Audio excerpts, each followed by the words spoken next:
আল্লাহর সন্তুষ্ট হাসিল করা, ত্যাগ স্বীকার। আল্লাহ রাব্বুল আলামিন কোরআনুল কারীমের মধ্যে সূরাতুল হজ 22 নম্বর সূরার 17 নম্বর পারার আল্লাহ রাব্বুল আলামিন বলছেন, আয়াত নম্বর 34, আল্লাহ রাব্বুল আলামিন বলেন, ওয়ালিকুল্লি উম্মাতিন জাআলনা মানসাকাল লিয়াযকুরু ইসমাল্লাহি আলা মা রাযাকাহুম মিন বাহিমাতিল আনআম। আল্লাহ রাব্বুল আলামিন বলেন, আমি প্রত্যেকটা জাতির উপর, প্রত্যেকটা উম্মার উপর কুরবানির বিধানকে রেখে দিয়েছি। আমি প্রত্যেকটা জাতিকে, প্রত্যেকটা উম্মতকে, প্রত্যেকটা নবী রাসূলের উপর কুরবানির বিধান রেখে দিয়েছি।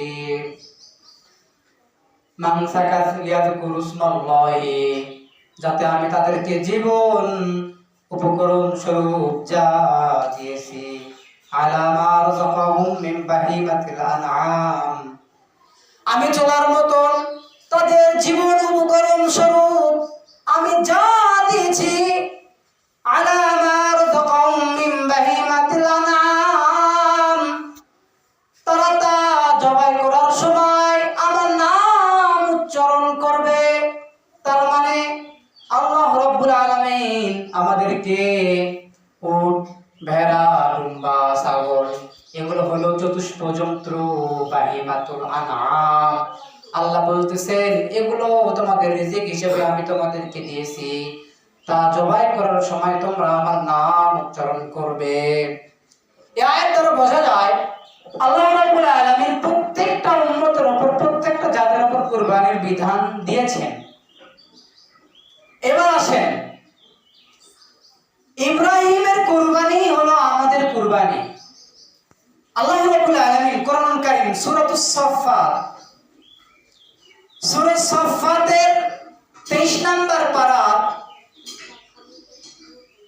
8 নম্বর পৃষ্ঠার 100 নম্বর আয়াত থেকে 111 নম্বর আয়াতগুলো পড়বেন। সূরা সাফফাত 23 নম্বর পারা 8 নম্বর পৃষ্ঠা 100 থেকে 111 নম্বর আয়াতে আল্লাহ রাব্বুল আলামিন বলছেন, আল্লাহ বলেন, রব্বি হাবলি মিনাস সালিহিন।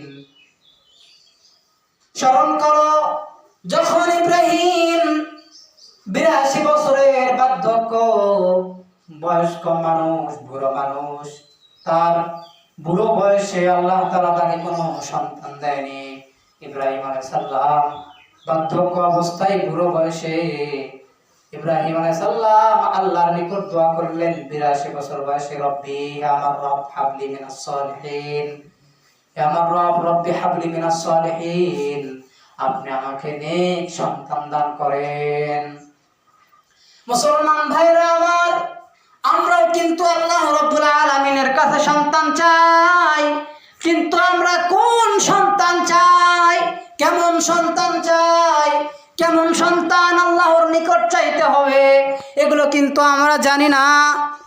ইব্রাহিম আলাইহিস সালাম মুসলমানদের নবীগণের পিতা ইব্রাহিম শিক্ষা দিচ্ছেন, রব্বি হাবলি মিনাস সালিহিন, হে আমার রব, তুমি আমাকে নেক সন্তান দান করো। তার মানে শুধু সন্তান চাইলে আল্লাহর কাছে হবে না, শুধু আল্লাহর নিকট সন্তান চাইলে হবে না, আল্লাহর নিকট নেক সন্তান চাইতে হবে, যে সন্তান জাতির উপকারে আসতে পারে, যে সন্তান জাতির কল্যাণে আসতে পারে, যে সন্তান ভবিষ্যতে আপনার অগত্যে, আপনার বর্তমানে, আপনার ফলবিষুক্ত আপনার কাজ করতে পারে, এরকম সন্তান আল্লাহ রাব্বুল আলামিনের নিকট চাইতে হবে।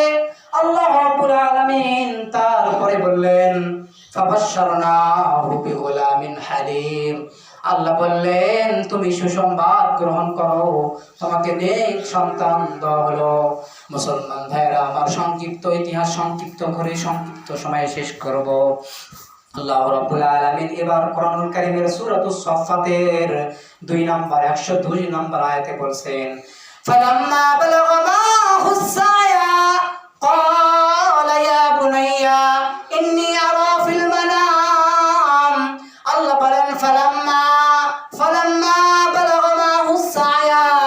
যখন ইসমাইল তার বাবার সঙ্গে চলাফেরা করার মতন উপযুক্ত হলো, যখন বালেগ হয়ে গেল, যখন 13 থেকে 14 বছর বয়স হয়ে গেল, যখন সন্তান বাবার সঙ্গে চলাফেরা করতে পারে, যখন সন্তান বাবার সঙ্গে কাজকর্ম করতে পারে, অর্থাৎ যখন বালেগ হয়ে গেল, তখন ইব্রাহিম বলতেছেন ফালাম্মা বালাগা মাহু সায়া ক্বালা ইয়া বুনাইয়া, ইব্রাহিম বলছে হে আমার সন্তান, হে আমার কলিজার টুকরো সন্তান, হে আমার আদরের সন্তান, ক্বালা ইয়া বুনাইয়া ইন্নী আরা ফিল মানাম, ইন্নী নিশ্চয় আরা ফিল মানাম ইন্নী আন্নী আযবাহুক ফানজুর মাযা তারা, হে আমার কলিজার টুকরো সন্তান, আমি স্বপ্নে দেখেছি, স্বপ্নে চোখে দেখেছি, আমি স্বপ্নের মধ্যে তোমাকে জবাই করতেছি, আমি তোমাকে কুরবানি করতেছি, ফানজুর মাযা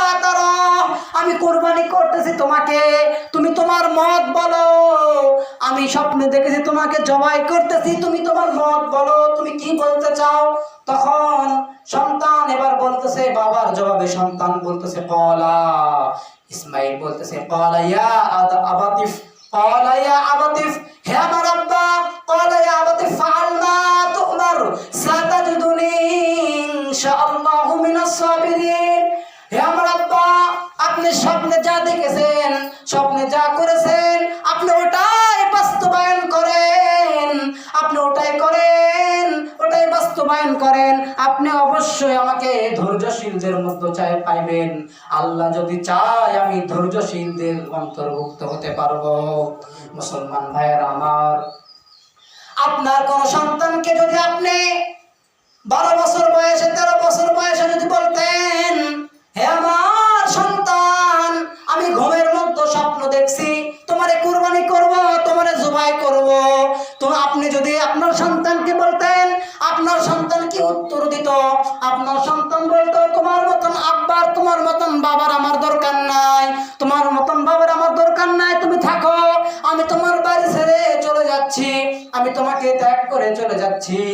এমনিতেই ইব্রাহিম আলাইহিস সালাতু ওয়াসাল্লাম আল্লাহর নিকট নেক সন্তান চাইছেন, আল্লাহ তাআলা তাকে নেক সন্তানই দান করছেন। ইব্রাহিমের সন্তান তো আমাদের মতন অবাধ্য সন্তান নয়, যেমনই বাবা তেমনই সন্তান, বাবা বলছেন আর সন্তান সঙ্গে সঙ্গেই রাজি হয়ে গেছে, বাবা বলা মাত্র সন্তান রাজি হয়ে গেছে। বাবা বলছে আমি তোমাকে দেখেছি স্বপ্নের মাধ্যমে কুরবানি করছি, তোমার মত বলো। তখন সন্তান বলছেন আপনি যেহেতু স্বপ্ন দেখেছেন, নবীদের স্বপ্ন ওহী, নবীদের স্বপ্ন কখনো মিথ্যা হতে পারে না, আপনি যা দেখেছেন ওটাই বাস্তবায়ন করেন। আজকে যদি আপনি আপনার সন্তানকে বলেন যে সন্তান আমি একটু আমার কাজে ব্যস্ত আছি, তুমি বাজার থেকে একটু বাজার করে নিয়ে আসো, তখন সন্তান বলবে খায় কামনে তোমার বাজার করতে আমি যাব। ওই যে মাসাঙ্গের উপর চারের উপর বসে পাবজি ফ্রি ফায়ার খেলবে, তবুও বাবা মার কথা শুনতে সন্তান রাজি নয়। আর ইসমাইল আলাইহিস সালাতু ওয়াসাল্লাম 12-13 বছর বয়সে বাবা যা বলেছেন তাই শুনেছেন। এরপরে আল্লাহ রাব্বুল আলামিন কোরআন কারীমের মধ্যে বলছেন ফালাম্মা আসলামা ওয়া তাল্লাহু লিল জাবিন, অতঃপর বাবা এবং সন্তান দুজনেই আল্লাহ সুবহানাহু ওয়া তাআলার আনুগত্য প্রকাশ করল। তারপর ইব্রাহিম তার সন্তানকে কাঁধ করে শুইয়ে দিল, অতঃপর ইব্রাহিম তার সন্তানকে জবাই করার জন্য কাঁধ করে শুইয়ে দিল। ইন্না হাদা ক্বাদ সাদাক ফালাম্মা বালাগা মাহু সায়া ফালাম্মা আসলামা ওয়া তাল্লাহু লিল জাবিন ওয়া নাদাইনাহু আইয়া ইব্রাহিম। আল্লাহ ডাক দিয়ে বলেন হে ইব্রাহিম, তুমি তো যা দেখেছো তাই বাস্তবায়ন করতেছো। কদ সাদ্দাকাতার রুইয়া ইন্না কাযালিকা নাজজিল মুহসিনিন। আল্লাহ বলেন হে ইব্রাহিম, তুমি যা দেখছো স্বপ্নে তুমি তো ওটাই বাস্তবায়ন করতেছো। কদ সাদ্দাকাতার রুইয়া ইন্না কাযালিকা নাজজিল মুহসিনিন। ইব্রাহিম তুমি হলো সত্যবাদী, তুমি যা দেখেছো তাই সাদ্দাকাতার রুইয়া, তুমি সেটাই উপলব্ধি করলা, তুমি স্বপ্নে দেখেছো তোমার সন্তানকে জবাই করতেছো, সেই স্বপ্ন তুমি রূপান্তরিত করলা সত্য, রূপান্তরিত করলা সাদ্দাকতা রুইয়া, ইন্না কাযালিকা নাজিজিল মুহসিনিন, নিশ্চয় আমি মুহসিনদেরকে এভাবে প্রতিদান দিয়ে থাকি। ইন্না হাযা লাহুয়াল বালাগুল মুবিন, আল্লাহ বলেন এটা হলো একটা সত্য পরীক্ষা, একটা হলো একটা বিশাল পরীক্ষা। ইন্না হাযা লাহুয়াল বালাগুল মুবিন, এটা হলো একটা সত্য পরীক্ষা। ওয়াফাদাইনাহু বিযিবহিন আযীম, আল্লাহ বলেন আমি তাকে সরায়া দিয়ে, ইসমাইলকে সরায়া দিয়ে, ওয়াফাদাইনাহু বিযিবহিন আযীম, আমি তাকে সরায়া দিয়ে একটা মহান কুরবানির ব্যবস্থা করলাম, সেটা হলো ডুম্বা। ওয়াফাদাইনাহু বিযিবহিন